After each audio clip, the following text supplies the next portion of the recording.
Hello friends, this patient had an idiopathic floppy iris syndrome with small pupils and iris chaffing. Well, the moral of this video is to show you how you can use a ball dialer like an iris hook to keep the chaff portion of the iris away from the phaco probe. This was a 57-year-old male patient on Urimax for 3 years. The max pupillary dilation was 5 mm. He had a grade 2 nuclear sclerosis, and let's start with the nucleus disassembly. The incisions as well as the CCC, the capsular rhexis, was uneventful. I'm trying to break this nucleus down by the direct phaco chop technique, and even as I proceeded with the first chop, I found that the pupil had dramatically shrunk in size from 5 mm to about 3.5 millimeters. However, since I am employing the direct phaco chop, I continue by making multiple chops.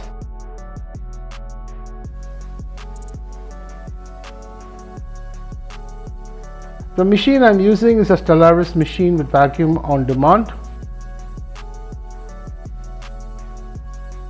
The pupil is also progressively becoming smaller, and at this point, as I am evacuating this piece, I find the iris chaffing occurs of the subincisional area.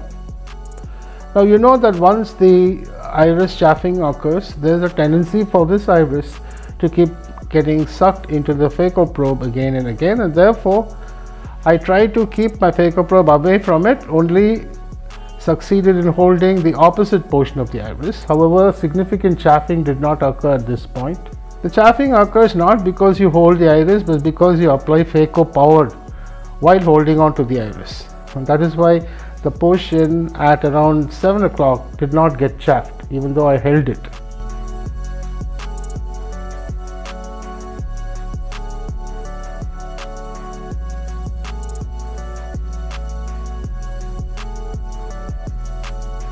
So keeping the phaco probe well away from the chaffed portion of the iris, I am performing phacoemulsification.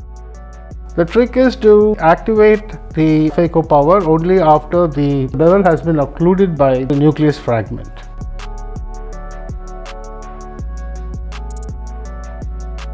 Now, because there is a tendency of this iris to come into the phaco probe, I use a ball dialer. This is known as a Tennant's nucleus manipulator. So this can act like an iris hook and keep the chaff portion of the iris away from the phaco probe.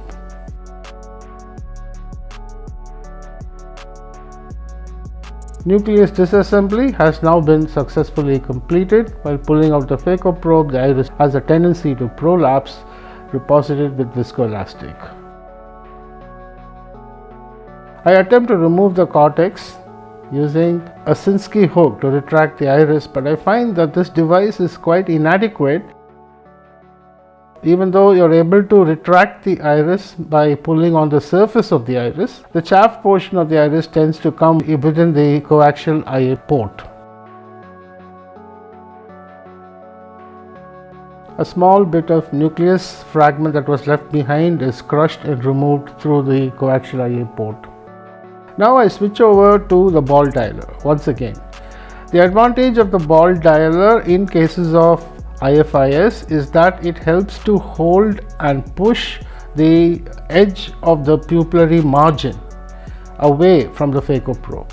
So it acts like a mechanical obstruction, preventing the chaffed iris from getting into the aspiration port of the coaxial IA cannula.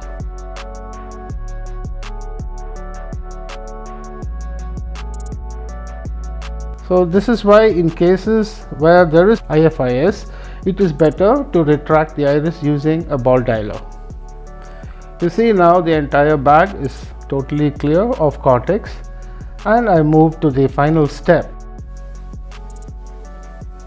of implanting the intraocular lens, which is a hydrophilic acrylic intraocular lens implanted within the capsular bag.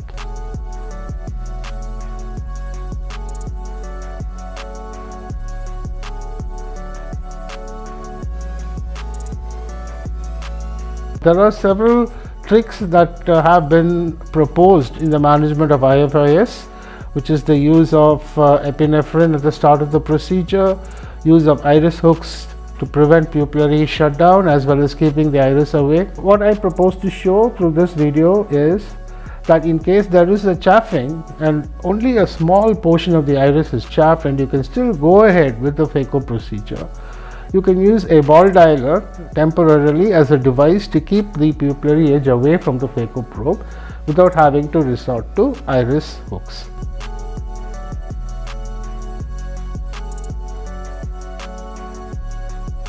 Prolapsed iris is now once again reposited. Stromal hydration of the incision is carefully performed and the wound is checked for water tightness, and that brings us to the end of the case. I thank you for your attention.